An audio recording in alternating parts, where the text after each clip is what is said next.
Your life as the son of the world's most feared general. You are born before sunrise, not in a public hospital, in a private compound surrounded by walls so high nobody outside has ever seen what is inside. The doctors who deliver you are not allowed to speak about it, ever. Your birth certificate does not exist in any public record.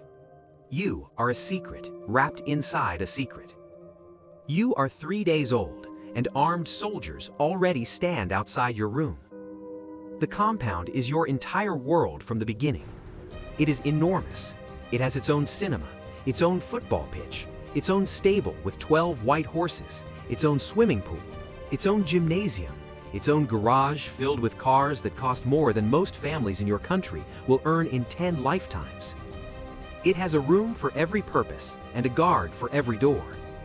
Your early childhood is unlike anything any other child on earth experiences. You do not go to school. School comes to you. Private tutors arrive every morning. They teach you Arabic, English, Mandarin, and Russian. They teach you history, but a very specific version of history. Your father is a large man who smells like expensive cologne and cigarettes. At home, he laughs loudly and pulls you close. He tells you stories at night. You love him in the pure way children love parents. But then you see him at ceremonies. You see him on state television. You see 10,000 soldiers stand completely still for hours just waiting for him to speak. You see generals who have fought real wars lower their eyes when he enters a room. You begin to understand. The man who tells you bedtime stories is not just your father. He is the country. You watch him at dinners. You notice how the room holds its breath when he is unhappy.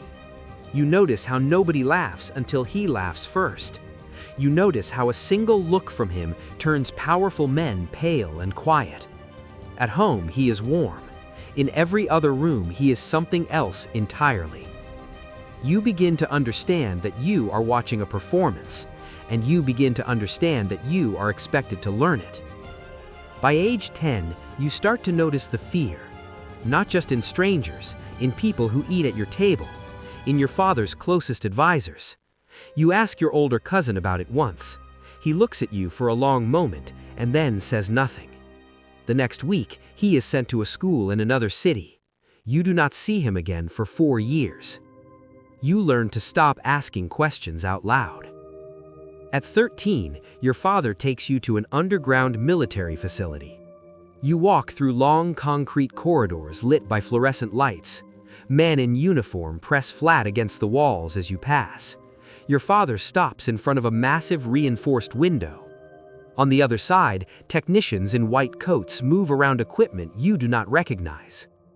Your father puts his hand on your shoulder. He tells you that what you are looking at is the reason your family is still in power. He tells you the world respects only one thing. You look at the equipment, and you look at your father's face, and you start to understand what kind of future is already decided for you. He watches you as you watch the equipment. He is not looking at the window. He is looking at you, measuring you, filing away what he sees. You are 15 years old when you first see what happens to people who disappoint your father. A general who served for 30 years is removed from his post in the middle of a public ceremony.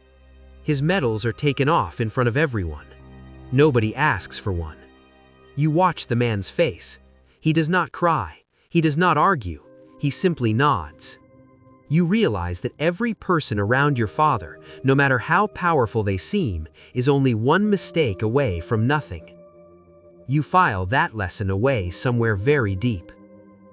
At 19, you are given an official title, Deputy Director of National Security.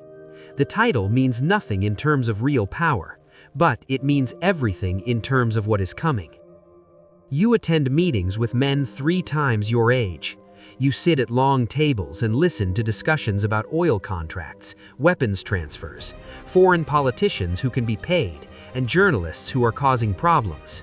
You learn to keep your face completely still. You learn to keep your hands flat on the table. You learn that in these rooms, showing emotion is showing weakness, and showing weakness is showing a target. You are 23 years old now. You travel the world. You stay in presidential suites in foreign cities. You shake hands with foreign ministers and business leaders who smile at you because they want something from your family. You smile back because your father taught you to never give anyone the real version of what you are thinking. You sit in the back of vehicles as they move through free foreign cities, and you watch through the window. People walk into cafes and sit down without anyone checking the cafe first. People argue on street corners. People choose where to go. The vehicle moves and the window moves with it, and the city slides past the glass like a film you are watching from the outside. At night, alone in the suite, you open the curtains. The city is right there. Every window lit, every street alive, people moving freely in every direction. You press your hand against the glass. The warmth of 100,000 ordinary lives is on the other side of it. You do not go out. You cannot go out. Not with 12 armed men and 2 vehicles and 3 hours of advanced security work. So you stand at the glass and you watch. You have access to anything. You can call anyone on earth. You can have anything delivered anywhere. But you cannot walk into a coffee shop without 12 armed men. You cannot take a flight without it being a state operation. You cannot post a single thing online. You cannot have a friend who was not first approved and cleared. You cannot fall in love with someone who has not been investigated. You have everything. You have no life. Back at the compound, you walk the same corridors you have walked since childhood.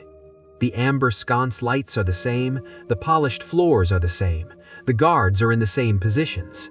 One night you pass your father in the corridor. Neither of you stops, neither of you speaks. You walk in opposite directions and neither of you looks back. 2 white circle heads, identical, moving apart in the same hallway. The corridor does not notice. You stand in front of the mirror late one night. In the reflection, you do not see yourself. You see him, 30 years from now. The heavier coat, the medals, the shoulders that carry the weight of being the only thing between the country and chaos, or so the country is told. You look at your own face and you see the face you are becoming, and you cannot look away because there is nowhere else to look. You look at your father now and you see your own reflection 30 years ahead. The power, the isolation, the performance that never ends, the face that never fully relaxes, because full relaxation is a luxury for people who are not targets. You were born into this. You did not choose it. But that doesn't matter. One night you stand in the courtyard alone. The compound surrounds you on every side, its buildings lit amber, its walls dark and high and permanent. You are at the exact center of it all. You are the most important person inside these walls. You are the smallest thing in the space around you. Both of these things are true at the same time. Neither of them helps. The compound is enormous. The walls are very high, and every door, no matter how grand, locks from the outside. You were born here. You will die here, and the walls will still be standing when you do.